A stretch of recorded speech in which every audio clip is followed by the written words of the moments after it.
Sa malamig na lungsod ng Baguio, hindi nawawala ang kultura ng pagkakape.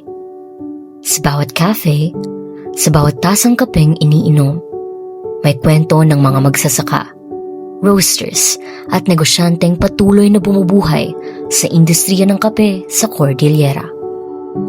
Ngunit sa likod ng bawat aroma at lasa, may tanong na unti-unting bumabalot sa lungsod. Napapangalagaan pa nga ba ang coffee farming sa Baguio?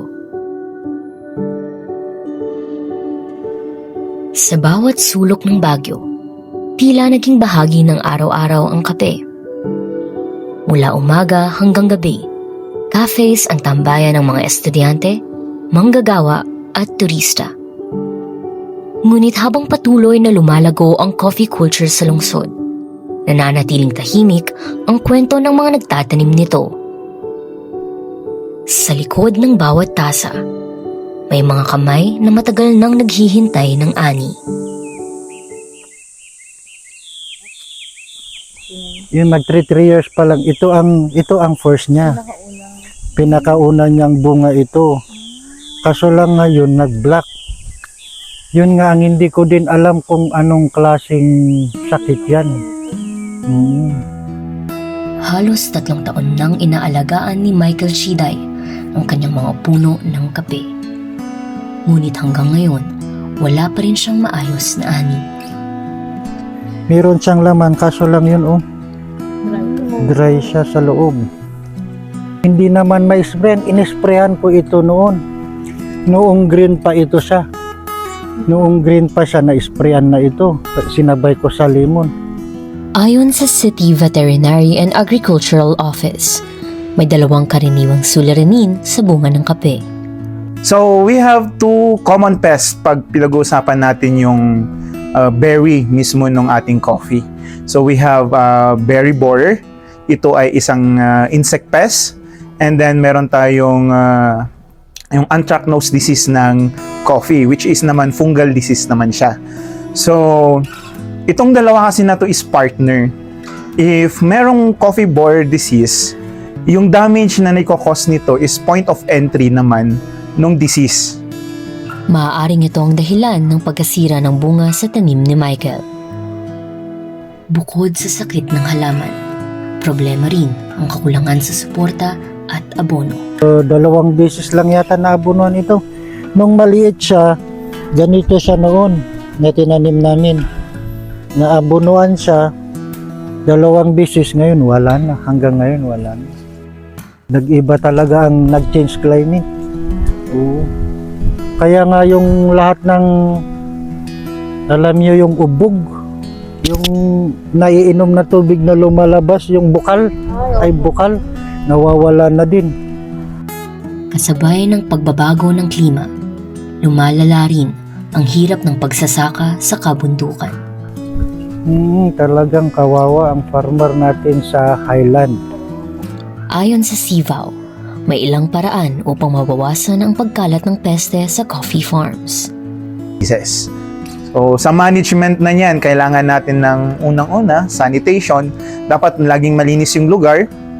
Pangalawa, pruning. Kailangan mag-prune tayo para merong airflow at madry yung mga area na naipunan ng moisture na pwedeng breeding ground ng ating mga insekto.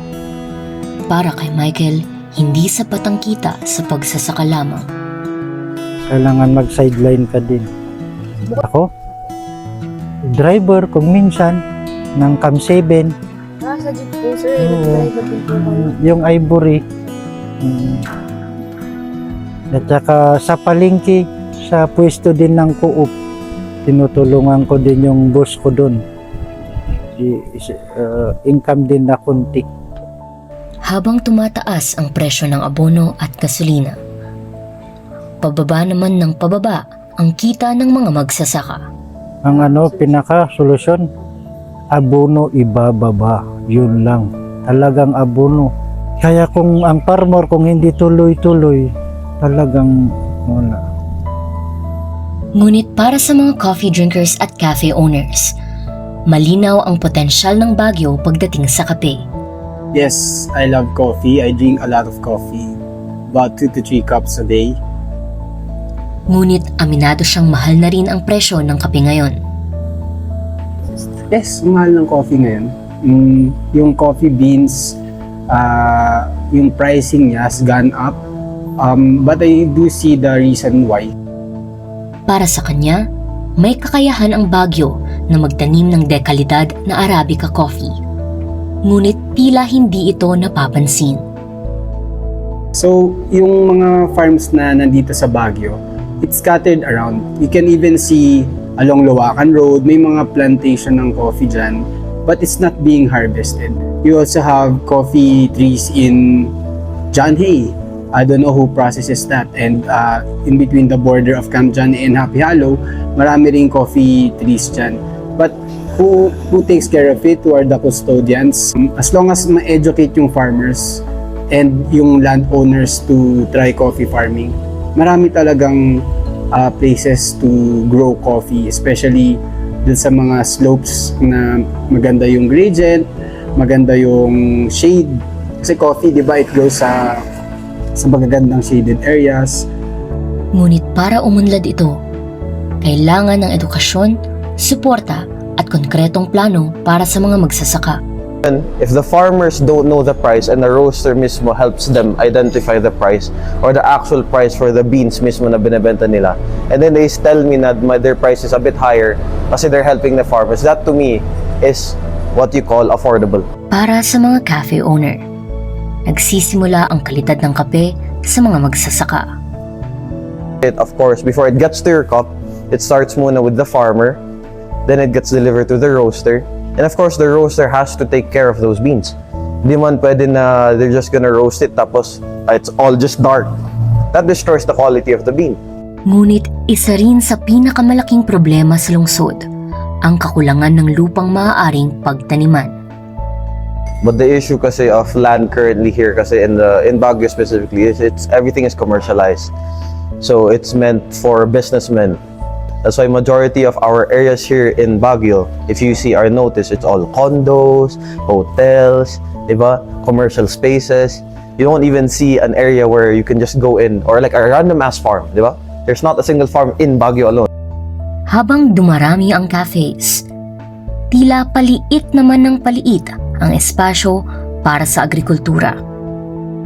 Grabe yung spike ng prices ng coffee natin yun, no? Dati parang nasa 110, ganun. Ngayon kung papansin nyo, 150 to 200 plus na. Ngunit para sa kanya, hindi lamang cafe business ang dapat pagtuunan. Actually, maganda rin siya eh. Fun rin naman ang pagpa-farming. Naniniwala siyang maaaring makatulong ang mga cafe owners sa pagbuo ng coffee farms. There's siguro one day na mag-venture sa ganong type of business farming para ma-offset natin yung sobrang pagtaas ng demand. Ayan. Kung local, okay lang kahit saan. Kasi mas ano pa rin yung local natin eh, yung sarili natin. Sarili nating beans kaysa iba. Sa loob ng maraming taon, Cordillera Coffee pa rin ang pinagmamalaki ng mga lokal na roasters. Ngunit kahit may kalidad ang lokal na beans, nananatili pa rin ang tanong, bakit tila hindi ganap na napapalago ang coffee farming sa mismong lungsod ng Baguio? Sa kabila ng mga hamon, may mga hakbang na ginagawa upang mapalakas muli ang coffee industry sa Baguio. So patuloy lang tayo na magtanim, magparami ng ating production dahil meron po tayong gobyernong tumutulong sa inyo.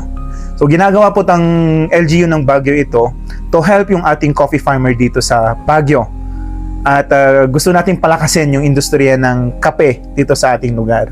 At sa mga owner ng mga coffee shop, we are encouraging you to buy coffee products or coffee beans na pwede nyong i-process sa ating mga local farmers para rin matulungan natin sila sa market nila at mag-excel yung industriya ng ating kape dito sa Baguio. Sa bawat lagok ng kape, may kwento ng paghihintay. Paghihintay ng ani, paghihintay ng suporta, at paghihintay na sana, balang araw, mas mapangalagaan ang mga magsasakang unang bumubuog sa bawat tasa. Habang patuloy na umuunlad ang cafe culture sa Baguio, nananatiling hamon ang pag-aaruga sa pinagmumulan nito. Dahil sa likod ng bawat tasa ng kape, buhay ng magsasaka ang tunay na nakataya.